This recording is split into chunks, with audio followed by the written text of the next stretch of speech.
Bino bibadde ku mukolo gw'okusonda ensimbi ez'okuzimba eddwaliro omunajjanjabibwa nga bafunye obubenje ku luguudo oluva e Kampala okudda e Masaka mu nteekateeka ekoleddwa eddwaliro ly'Enkozi. Buli bwedda asituka okwogera ategeeza nga omuwendo gw'abantu abafiira mu bubenje bwe guli omunene ddala nga wasaana wabeewo ekikolebwa okulaba nga omuwendo guno gukendeera.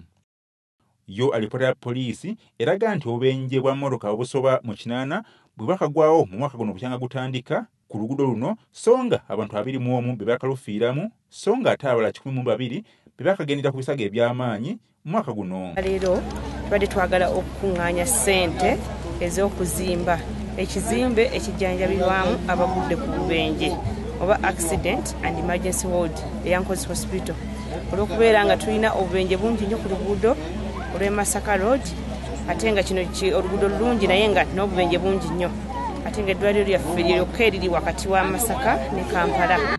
Mu bubenje obwakagwa ku luguudo luno mulimu obw'omuliro obuzze bukwata mmotoka ez'enjawulo, so nga obulala buva ku mmotoka eziba zitomereganye era n'esaanawo era ne zitta abantu. Okusinziira ku Sister Teddy Nakyanzi akulira eddwaliro ly'Enkozi agamba nti buli wiiki eddwaliro lino lifuna abantu abagudde ku bubenje obw'enjawulo wano ku luguudo lw'e Masaka naye nga tebalina bujjanjabi bumala olw'omuwendo ogubeera omunene. Olw'ekyo abantu babaddusiza waffe, basi bwe ziba zigudde, takisi nga zigudde babaleeta waffe. Kati ne tugamba tetujja kutuula butuuzi, tulabe ekyokukola, tuyite bannaffe bonna nga bwe bazze bonna n'abalala batasobodde kujja, tukwatize wamu tulabe nga tuzimba obujjanjabira abagudde ku bubenje. Bwo obubenje buli muntu yenna asobola okugwa kabenje, ne bw'oba tozaaliwa eno Nkozi, tozaaliwa Masaka, oyinza oba ogenda kuziika oba mugenda ku mbaga kwanjula, kwonna kwonna buli muntu. Kuba abasinga be tufuna olumu basiba eno naye nga tuba tusaako obujjanjabi naye nga tebumala.